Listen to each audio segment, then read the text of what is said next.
Hi, and welcome back to the Maybe I Can podcast. I'm your host, Debbie Weiss, and thank you so much for tuning in. Whether it's your first time or you've been here before, I want you to know how much I really appreciate it because I know how many podcasts there are out there because I am an avid listener myself. So truly, truly appreciate it. Today, I am here to talk about embracing life's transitions because the one thing we know is that change is the only constant. Things in our lives, in our worlds, in every aspect are always changing. It's actually when things stay stagnant that really our life becomes stagnant. But sometimes we just are excited about those transitions. Other times we don't see them coming and they're really a gut punch. And sometimes, actually, probably most of the time, even if we're excited, there's a lot of fear that comes with a big life transition. And the reason that I chose to talk about this today is because it is Memorial Day that I'm recording this. And I just got back yesterday or the day before from my youngest son's college graduation. And it was really an incredible experience. As a matter of fact, I don't know if you possibly had seen, if you follow me on Instagram or Facebook, I made a video prior to me going to the graduation saying that it was bittersweet because, of course, my husband wouldn't be there. For those of you who don't know, he passed away almost 2.5 years ago now. It was December 30th, 2022. When my son was just in the middle of his sophomore year. And so, of course, that's one thing that made it bittersweet. But the other thing that I was concerned about was that I was afraid I was going to feel uncomfortable and extra sad because I was going alone. My older son couldn't come with me. My mom lives in Florida. She wasn't able to come. I didn't have any other friends or family that they would have come, honestly, if I had, quote unquote, insisted, but I didn't want to do that. And so I was concerned about he graduated from a big university. And so some of the graduations, there were actually 3 ceremonies that he was a part of, but 2 of them were pretty big and they were in their football stadium. And just the idea of me walking in alone, being amongst all of those families, I thought would be uncomfortable. And I don't want to say I was dreading it because I was very excited for my son and so proud of what he's accomplished, and to see how he's grown in these last 4 years is just beyond, especially when looking back at some of those pictures from his freshman year. It's amazing at this stage of life how much you change in such a short time. It just like in high school too, right? I can remember driving my older son into high school, dropping him off when he was in 9th grade and looking at other students who had full beards and mustaches and thinking, oh my goodness, I'm dropping my little baby off like in this world of men. And, here we are 8 years later, and he's turned into a wonderful young adult. I'm happy to say that things turned out much better than I anticipated. I'm very proud of myself that I didn't really focus in on the being alone part. And actually, I kind of embraced a little bit of the being alone part because there is an upside. I could really go whenever I wanted. It was a lot easier for me to get a good seat. You know how people leave like that one seat in between your party and the next, hoping nobody comes. Well, yeah, I got the good seat. And I really didn't have to answer to anyone. And when my son was off partying with his friends and I was hanging out in my hotel room by myself, I actually really embraced it. I worked a little, I read a little, I watched some Netflix movies, I DoorDashed my dinner one night, and I actually thought, this is kind of nice. It's different than being home because when you're home, There's always a task, a chore, a something. But here, not so much. So I'm proud of myself. I actually enjoyed it. And I can't remember exactly what my father used to say, but it was something about like the anticipation of the event is always worse than the event itself. And that is definitely what happened here. So congratulations to Ben, to all his amazing friends. I'm very excited to see where life takes you. And, college graduation, getting married, becoming a parent, sending your kid off to college, right? Becoming an empty nester. These are kind of transitions that we want to happen, right? Even though they're a big transition, they're most of the time very exciting and, what we really think of as the path of life. So they're not unexpected. They're things that we look forward to. It could also be, getting promoted or getting a new job, changing careers or retiring. Like these are all pretty common things that we usually see and prepare for. They're easier to plan for and they're easier to navigate because they're typical, right? But then there's those unexpected and or unwanted transitions. It could be that you got fired or laid off from a job. It could be that you are suddenly dealing with an illness right out of the blue. And, when I say that, I was thinking to myself, whenever I think about a sudden illness, I really do always think about something that is, either terminal or really serious, or, you're afraid that you're going to die from whatever this illness is. But back in my mid-30s, I had an illness that hit me out of the blue that changed my life, or should I say an injury. At the time, I was playing tennis from, I don't know, probably 3 or 4 times a week, doubles, not singles, but 3 or 4 times a week. And back then, Gary, my husband, and I, we were probably playing golf once a week, maybe going to the driving range. And I used to play tennis. I say competitively. I don't mean like I'm a really good tennis player. It was an adult league and I was on a team and we would go and play against other clubs, that kind of thing. And I started to have back pain. And at first, I thought, oh, I must have twisted something, slept wrong. Long story short, 2 years later, the pain had intensified, so much so that I had to stop playing everything. I was going to doctors. Nobody could really tell me what it was. And, I would get sent to go to physical therapy, try an injection in your back, and none of those things worked.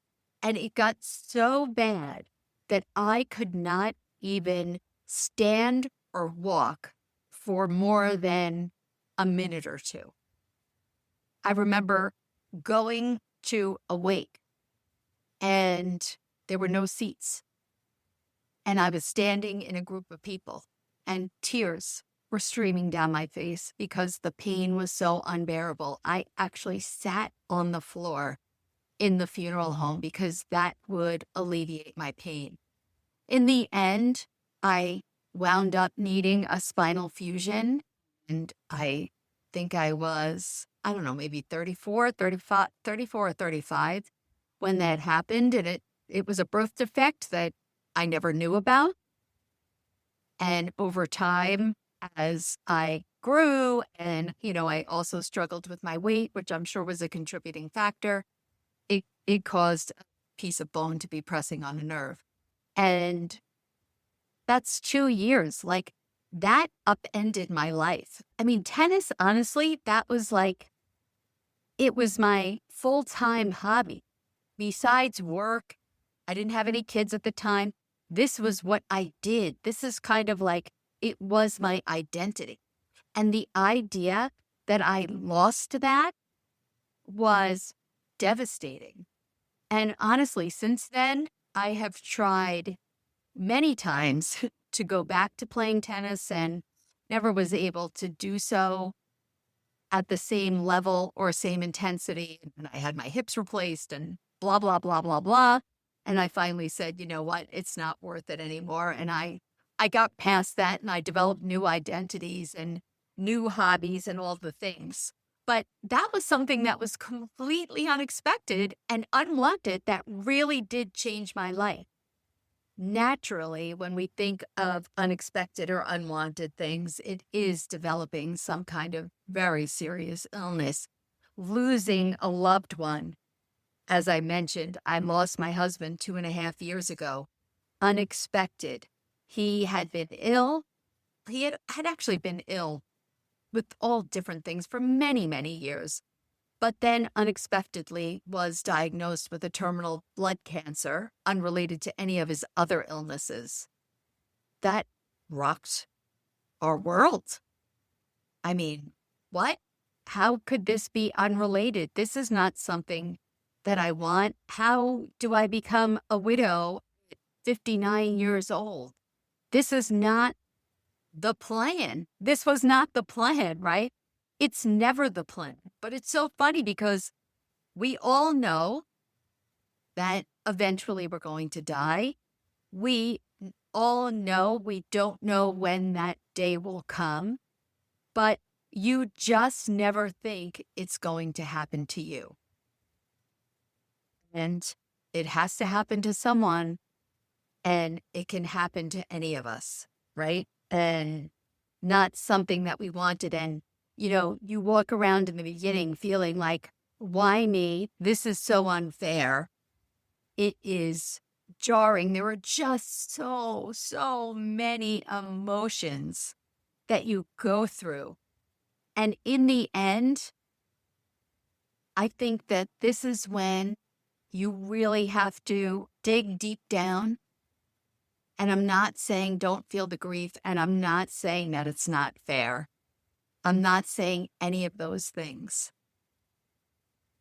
But I feel this has forced me, my husband's death forced me to go through a transition. I had already started down that path, but it forced me to grow in so many other areas of my life that I didn't want to. I didn't want to learn about things that I wasn't interested in that he took care of. And I didn't want to go to places by myself. And I didn't want to do a whole list of things. And there's still a whole list of things I don't want to do. But I've proven to myself that I can do them. And now I'm a different person. And now I am trying to reimagine a life that I never imagined before. It also can happen if you get divorced or, if you're not married, but you're with your partner for a very long time and you lose that significant relationship. I mean, it's the same kind of feeling, like you're part of a couple for so long and you have shared dreams. And now you find yourself after all these years that it's just you. And where do you go from here? It does force you to transform in ways that you never wanted to. But I do believe that in the end, not that it's a gift, I'm not saying it's a gift, I would do absolutely anything to have my husband back here in a second, as long as he was healthy, right? As long as he was healthy, I would want him back here in a second. But I am proud of the person that I have thus far transformed into and will continue to transform. And then sometimes there's transitions that we just don't really think about. Like maybe it's relocating to a new place. I'll tell you, I watch HGTV and House Hunters all the time. And I'm always amazed at people who relocate so easily and readily. Because growing up, Oh my goodness. I was very set in my ways. I, lived in the same house since I was a baby. And my parents came to me when I was like 15 or 16 years old and they said they wanted to move. And not only did they want to move, they wanted to move to a completely different town and send me to a completely different high school. And I freaked out, a meltdown. So in the end, thank you, Mom. Thank you, Dad. Hopefully you're listening. I won them over and we moved, but we actually stayed within the same school district. So my point being, people don't often have that choice. People have to relocate for work, or maybe they retire. Maybe that's what you want to do. I mean, I think about now I've lived in the same area for about, I don't know, maybe 29 years. This is my home. This is my hometown. I have my places, my doctors, the whole routine. And when you upend that, even if it's something that you want to do, it kind of forces you to transform. Becoming an empty nester, now my youngest son is back under my roof. I don't know how long he'll be here, but I'm very happy to have him back. And my older son still lives with me, so I am not a true empty nester. However, even though they live here, they both have their own lives, which is kind of different, right? When you raise your kids for so many years, your life revolves around them and their schedule. And all of a sudden, that stops and they're driving and they have their own friends and their own jobs and their own lives. And they don't need you anymore. And that's what we want, right? That's, the idea of parenthood. But it leaves kind of like a set of mixed emotions where they're just off. And now you're trying to figure out what do I do with my life? Because for so long it was about, and what do I want it to be about? It's kind of like the transition that I have gone through and that I hope to inspire you to go through is the changing of my mindset, discovering new passions and careers and hobbies and really going within to say, okay, how much time do I have left? I don't know, but all I know is that I am now going to start living purposefully. I am going to take a look and see what are my dreams, what are my desires, and what can I do to move myself in that direction? Because I don't want to be that person who gets to the end of my life and is there with regrets for the things I didn't do, or I didn't try, or I did everything what anybody else told me to do. No, I want to be there for my loved ones. Absolutely. But my trajectory now is my own personal reinvention. What do I want to be doing, pursuing, hobby-wise, travel-wise, love life, whatever it is, every single aspect of my life, I now have the opportunity to transform and reinvent life. And that's what I have been doing. And it requires so much self-reflection. And, I really didn't understand in the beginning just what doing the work, quote unquote, meant. And now, after doing the work for many years, I completely understand, because so many of our thoughts are subconscious. We don't even know half the time what we're thinking, what we desire. And it takes work. It takes slowing down. It takes being intentional. It takes listening to podcasts, reading books, joining groups, finding a mentor, finding other people who are kind of like on that same journey as you. Because let me tell you, so often my friends and family, especially in the beginning, they looked at me like I was absolutely crazy because they weren't in the same place that I was. And the only thing that's really moved me forward is making sure that I'm always in the room. And most of the time nowadays, by the way, it's not a physical room, it's a virtual room. But I make sure to put myself in rooms with other people who are on this same journey, trying to figure out, what do I want? How do I get there? Who am I? Right? What am I good at? What do I want the rest of my life to look like? And it's about finding that support, looking within ourselves, regardless of where we are in any of these transitions. Transitions, either unexpected and not good, they really are an opportunity to reinvent yourself and to grow, even when it doesn't come with an invitation, not what you wanted. It's really how we navigate these transitions, because they're going to come. They're going to come whether we want them to come or not. And so when they do, let's make sure to make the most of them. As I wrap up today's episode, I want to encourage you to think about your own transition. Those you've faced, the ones you're going through now, and even the ones you're preparing for in the future.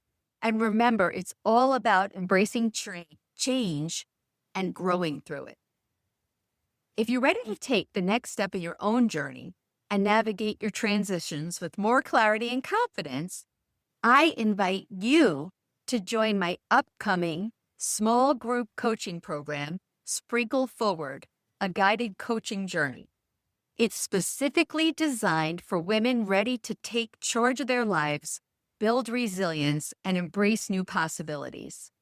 It begins in July, and the spots are going to be limited because I myself personally have found that small groups are the best for something like this. We want to make a safe place where everyone feels comfortable sharing their vulnerabilities. And like I said, I found that being in these rooms where everybody is on the same path and the same page, and we can all support each other through it, is invaluable. So to get all the details and join the wait list, just head to the link in the show notes. You don't have to go through this journey alone. Let's sprinkle some courage and possibility into your life together. Thank you so much. Keep sprinkling all those wonderful colors, and I'll see you next week.